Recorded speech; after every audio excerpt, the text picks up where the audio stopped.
All right, what I've been watching is back, the segment where I review requests and talk just whatever movies I've been seeing lately. Um, you know the drill. If you've been watching this channel for any length of time, let's get into it. The first one I want to talk about in this video is Zach Cregger's new movie, Weapons.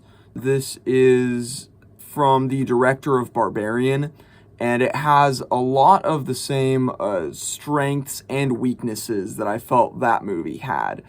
Like for starters, on the strength side, I love the fact that it's told from this angle of like having multiple perspectives, where like each character gets their own little segment of the movie, and all of those sort of culminate in a finale where all of the characters' arcs kind of come together. And I think that was cool in Barbarian. It's also pretty cool here.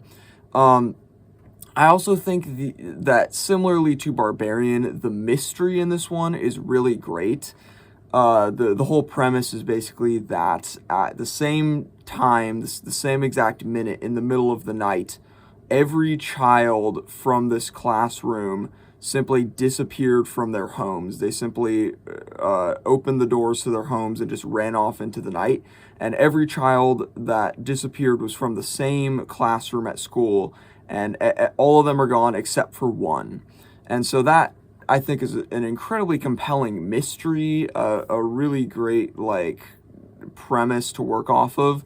And I also just love the way that it's like visually represented, where the kids run off with this sort of Naruto run, where they have like their arms out behind them. And I think that image that's been used in the posters and in the trailers and all that is weirdly creepy and haunting, and so I like that.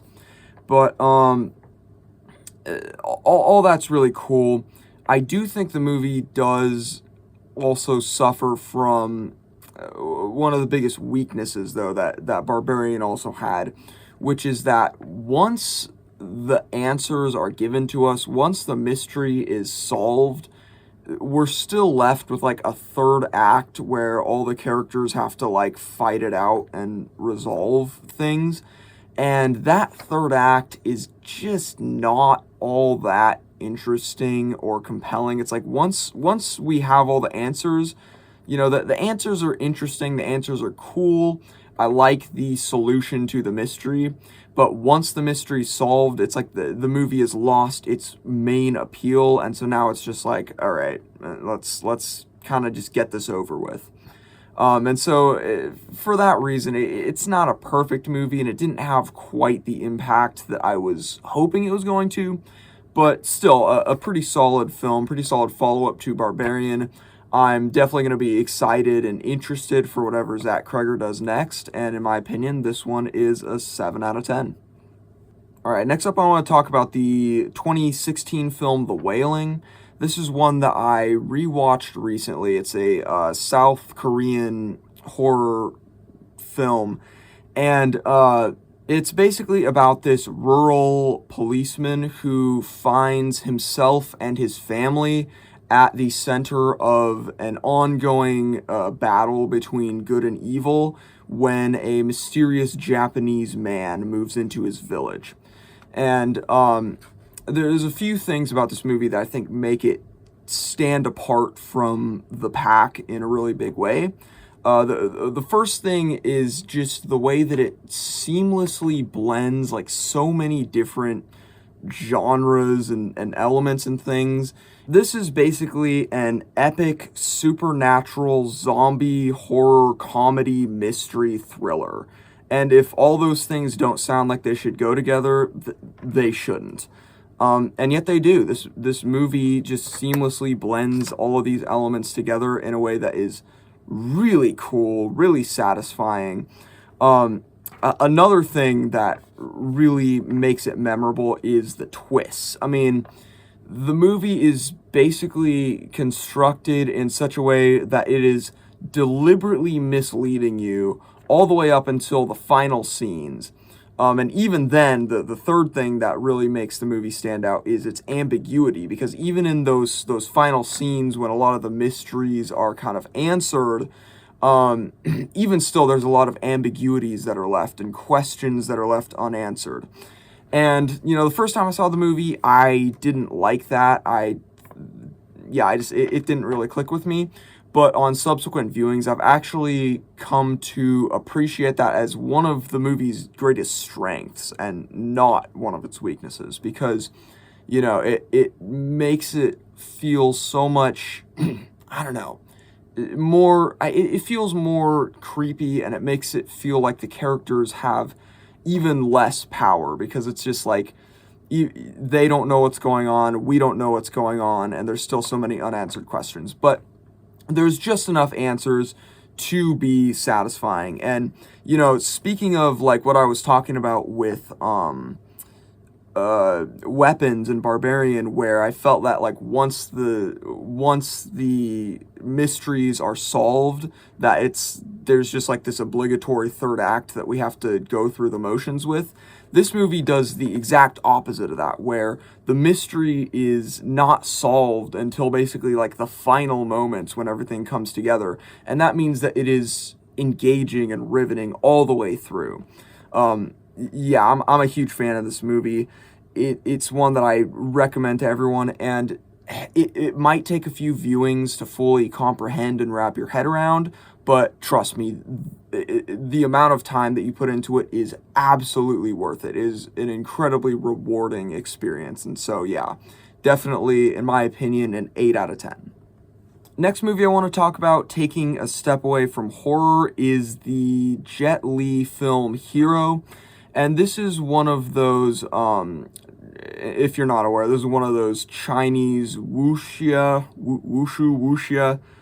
however you pronounce it, action drama type movies, where like the characters are all like, it's like magical realism. They have like superpowers and stuff, but they also use martial arts, and there's a heavy focus on fight choreography and whatnot. And it's very much in the mold of like Crouching Tiger, Hidden Dragon. And this one, while I wouldn't say it reaches the level of something like Crouching Tiger, it is still a really, really solid film. I mean, it's about like an assassin who is on a mission to kill this like warlord / king in, I guess, like feudal, wait, no, that feudal is Japan. Ancient China, whatever era of China this is. And it's basically like the story of how he got there and what he does once he gets there. And incredibly well told. The fight sequences are just sublime, just phenomenal fight choreography with, again, that magical realism. Everything is so slick and smooth, and just great sword fights and whatnot. And the visuals in this movie are just stunning. I mean, there's just some incredibly beautiful sequences, like this one where these two women are like fighting in a grove of trees, where like all the trees have lost their leaves. It's like autumn, leaves on the ground and stuff, and like that sequence is just so beautiful, and just beautiful all the way throughout the movie. I also love the point that the movie comes to at the end, sort of like the message that everything is working up to. Just overall, love this movie, and it's an easy 8 out of 10. I also recently got around to watching the 2018 remake of Suspiria, and this is, of course, a remake of the classic 1977 giallo slasher masterpiece. And so, being a huge fan of that original, I was hoping to be a fan of this remake, but I gotta say, this remake completely takes everything that made that original movie great and just basically tosses it directly in the fucking dumpster. Like, just has zero respect for what made that original movie great. And I know the filmmaker in an interview claimed that he respects the old movie, but then like he admits that like he completely went in the complete opposite direction and did the opposite of everything that movie did. And it's like why? Like, why just make your own thing then. If you're not going to respect what the original movie was, don't remake it. Like, do your own thing. But yeah, basically, the main appeal of that original movie was the visual style and the way that it uses colors. Uh, the use of colors in that movie is so vivid. All the colors are so bright and vivid and beautiful. And this movie is so bland. Like, visually, it is just bland. It's just brown with occasional reds, like, thrown in here and there. Like, just no color palette, nothing that is really all that visually striking or interesting. And then another thing that frustrated me is how goddamn confusing this movie is. Like, I don't think I could tell you the plot of this thing. Like, I don't think I could tell you what this movie is actually about. It is one of the most convoluted, confusing movies I've ever seen, which is, again, like a complete departure from the original, because the original movie, while it definitely it doesn't necessarily add up if you think too hard about it, the plot was extremely simple, extremely straightforward. There should be nothing in that original movie that you don't understand. Like, it's very simple and very straightforward. And this one goes in the complete opposite direction of just being this complete convoluted mess. And then the final thing that really irked me was just the pretentiousness of it. Like, that original movie is such a simple thing. Like, it feels very unpretentious, and this remake thinks that it is a deep, profound statement on art and feminism and German politics for some reason. Like, one of the great things about the original movie was that it felt so contained. It felt completely isolated from the outside world. Whereas in this movie, we're constantly getting these scenes where, like, we're seeing like the news of what's happening in Germany at the time. I think this was like I think it's set in like pre-Holocaust Germany, but in a time where, like, there's a lot of discrimination and stuff, I think, although fucking don't quote me on anything about this movie.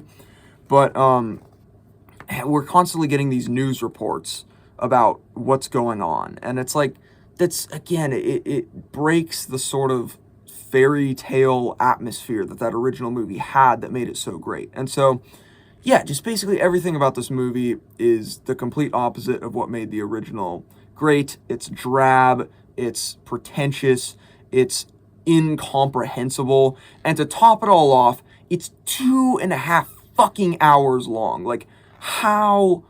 Why?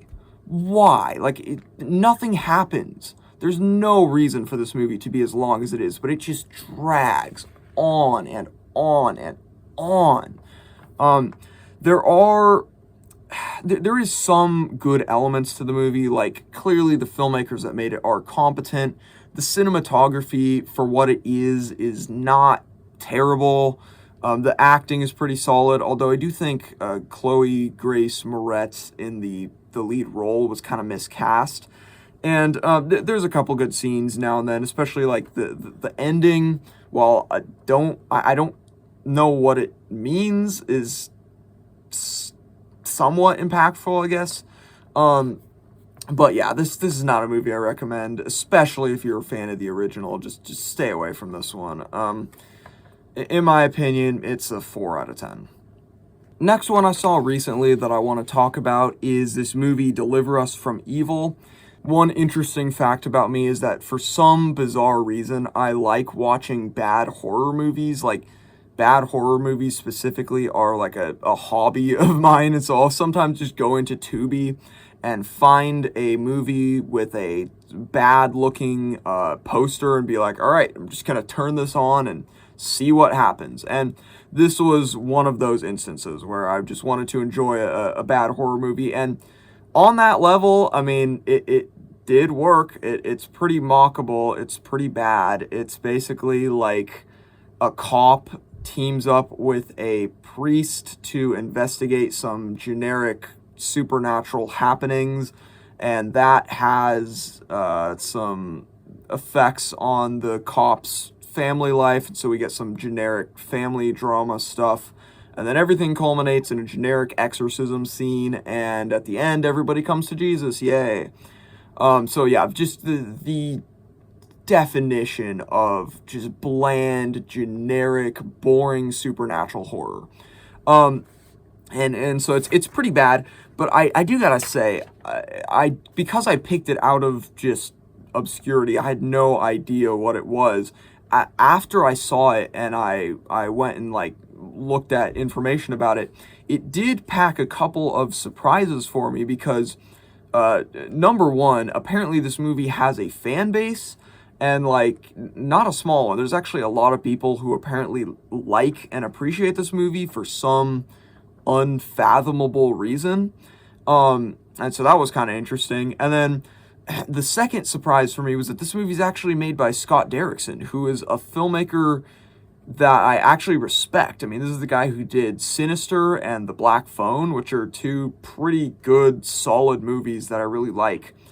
And it's insane that a filmmaker that's so talented and that does such a good job with creating a distinctive sense of style and stuff like that could make something just as bland and as dime a dozen as this piece of garbage. And so that was a bit of a surprise. I think Scott Derrickson has improved very much over the years since this came out, and yeah, not really a film that was all that pleasant to watch, although it was kind of fun to occasionally laugh at, stupid shit that happened. In my opinion, it's a 3 out of 10.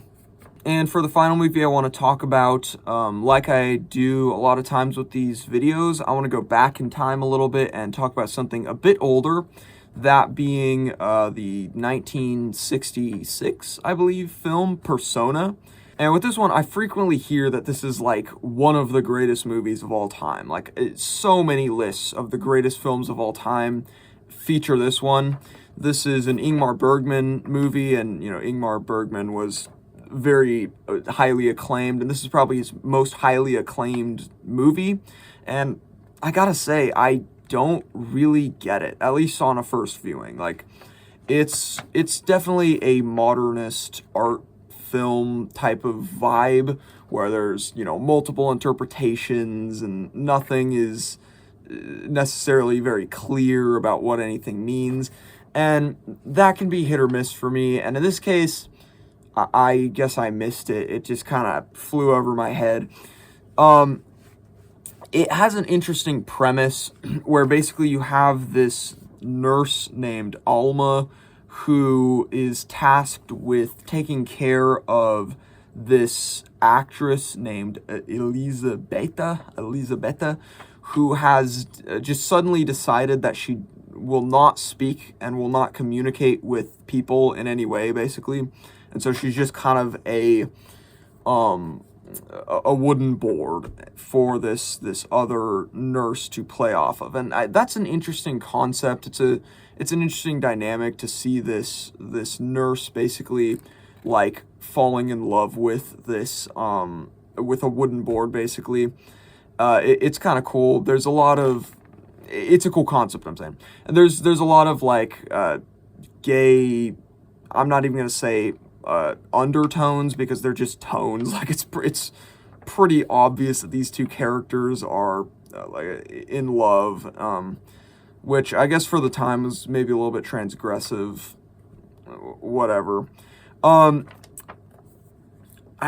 It's overall I felt relatively so ambivalent on most of it. I will say, though, there's one scene in the movie that I thought was genuinely really great on a lot of levels, where Alma, the nurse, tells this story of this experience on a beach that she had, and I'm not going to spoil anything about it, but that scene really surprised me on a lot of levels, and I thought it was just a really great, really interesting scene. But outside of that little sequence, which probably takes up about 10 minutes of the movie, I wasn't super hot on this one. it's definitely one that I'll have to watch again someday, and I'll probably end up getting more out of it over time. But as for right now, in my opinion, I'm going to say it's a 3 out of 5. And that's it for this video. If you have any requests for things you want me to review, please drop those in the comments. If you have any thoughts on the movies I just reviewed, drop those in the comments as well. And with that said, I will see you in the next review.